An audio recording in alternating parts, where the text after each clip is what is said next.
Hey, Big V here, talking teams once again. Team leaders often ask, what is it that I should be delegating and what should I do myself? Well, the answer isn't as simple as you might think.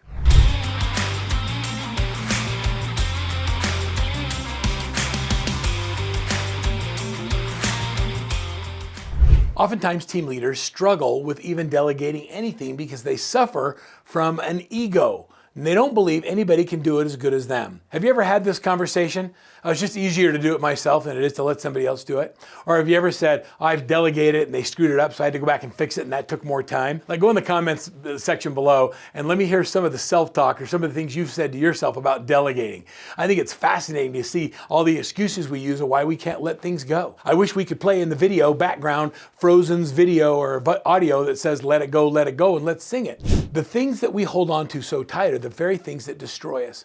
Have you ever watched Lord of the Rings? You remember the character Gollum, and Gollum had the ring that was his precious, and he talked about my precious, and I have my precious, and he held on to it so tight, and the very thing that was his most precious thing is the thing that ended up destroying him in the long run. Most of the things that you do in your business that you hold on so tight to are the things that are destroying your ability to grow.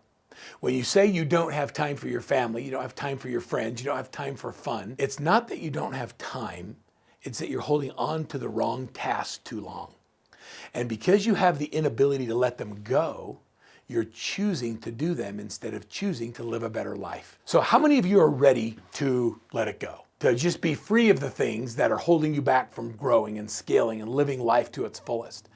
If you really want to delegate and you really want to understand what you can delegate, that's what I'm going to solve today. It was interesting. I had a client, we'll call him Tony, and he called me and said, Verl, I'd like you to coach me. As I thought about this, I said, I'm not taking on any new clients. He said, I think it's important that you understand who I am and where I am in my life and my business. And he told me about his business model and his core values and the difference he makes in the communities and the charities and the people that he serves. What I love about this man is that his goal was to be a philanthropic company, not a real estate company. He did a lot of business, over 100 million. And he says, my challenge is I have more opportunities than I can handle, but I deal with clients that make it difficult for me to let go. So I took him on as a client. We started working with him, and over time, we started to realize that this particular agent was a high attention to detail, a high analytical, a C, if you will, if you understand how DISC works. And these high analyticals understand how to do things, and they're very methodical about how they do things and process things.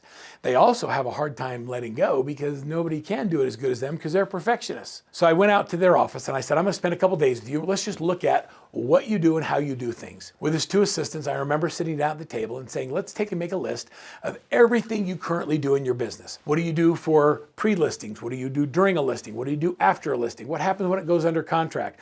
What do you do during open houses? And we made a list of all of the activities that happen in a real estate business. And then I said, okay, let's make columns here in the left-hand side of who does what task. And I had each of them, the team leader and the two assistants, go in and fill out the form. When they were done, guess what happened? Every box was checked with all three names. They all did everything. There was no clarity on clearly defining the roles and responsibilities, and so everybody did everything. They had a functioning team, but they were stuck at the same level and didn't have the ability to grow and to scale. So then I said to the assistants, what I'd like you two to do is go into a separate room and just put your names on the tasks you think you should do without the help of the team leader. And I'm going to have the leader do the same thing. What was fascinating is they went into the room and they made a list and they pretty much took the team leader off of everything that was not directly related to face-to-face client interaction. They want the team leader to set the appointments and to list the properties and to negotiate the transactions, but they felt a high level of confidence in doing everything else before, during, and after the transaction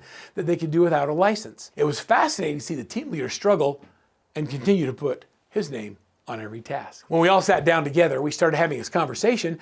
We started having open dialogue at what they could do and what he felt they could do. What happened was there was a lack of trust because there was a lack of training. And so in areas where he didn't feel like he had the confidence to delegate, they set up a process that if he did it again, he had to do it with somebody else and with one of them videotaping the process so that next time they could do it exactly the way he showed them. What was fascinating is over time, I watched the team leader's checkbox go down to only the things that were directly related to selling. And I watched the operations managers and the administrative assistants tasks go up. Everybody took a higher pride in the tasks that they were delegated to do, and the team leader focused on the two things that made the biggest impact on his business. The first one was people development, and that was really developing his people. And then the second thing was business development and going out and getting new business. With his new trained staff and his people that could actually do more activities, he learned that he could be more aggressive in prospecting and going after the opportunities. He not only went from 100 million to 200 million, but over the next few years went as much as $500 million in sales. I'm blown away by the life balance that's created when you learn how and which tasks to delegate. Let me give you another thing that you could do as you're trying to figure out how to delegate. If you'd like a list of the roles and responsibilities sheet that we use at Workman, that has a lot of the activities and you can put a check mark in there, you can go to the link below and I'll give that to you as a free download. I just want to make sure you have the tools and resources you need to succeed. Another way of looking at tasks is we use a thing called the Daily Success Habits Tracker. In the Daily Success Habits Tracker, we ask you to write down in the left-hand column exactly what you do every day in 30-minute increments. What do you think you would discover if you really tracked every day in 30-minute increments what you do in your day? Like, let's just say you get up at 7:30. What do you do between 7:30 and 8? 8 and 8:30, 8:30 and 9, 9 and 9:30, 9:30 and 10. And you actually wrote down everything you did in those 30-minute increments. What do you think you would discover? Put it in the chat. Let's talk about it. What do you think you would discover if you actually tracked what you did in 30-minute increments? I think I know. I think you would discover how little time you spend doing dollar productive activities. Is there anybody watching this video that would like to go to a different stratosphere with their income, that wants to earn $500,000 or $750,000 or even $1 million a year? Well, if you focus on activities that you could delegate for $25 an hour, I can never take you to that place where you're making $1,000 an hour. So here's what I'd like you to do. I would like you to use the Daily Success Habits Tracker, and I'll link you to the video where we talk about it. And I want you to download it, and I want you to track for the next 30 days everything you do in 30-minute increments. Now, there's not a column for this, but in the left-hand margin, there's a little white margin. I want you to write this number, $50 an hour. And I want you to answer the question, yes or no. Would you be willing to pay someone $50 an hour to do this task? Yes or no? And if the answer is no, you should not be doing it yourself. What you're saying to your family, what you're saying to your kids, your grandkids, your spouse, your significant others, the people that matter in your life, what you're saying to them when you do those tasks is they're not worth $50 an hour to you. Now, you might think that they are, and you might believe that they are, but your behavior speaks much louder than your words. So when you're trading time for money and you're doing tasks that you can delegate for 15 or 20 or 30 or 40 or $50 an hour, what you're saying is that you're doing things that you could delegate and focus on family or focus on the things that matter more in your life. If you really want to know what to delegate, follow the systems. Use the roles and responsibilities sheet that I gave you to download here. Go back and watch the video on Daily Success Habits. I'll also provide a link. And then download the Daily Success Habits Tracker and go through the $50 an hour task checklist. And let's see if you can start having clarity on the activities you focus on and whether or not you should be doing. Delegating is not easy. It's something you have to be intentional with. The number one reason we don't delegate isn't because we don't trust people.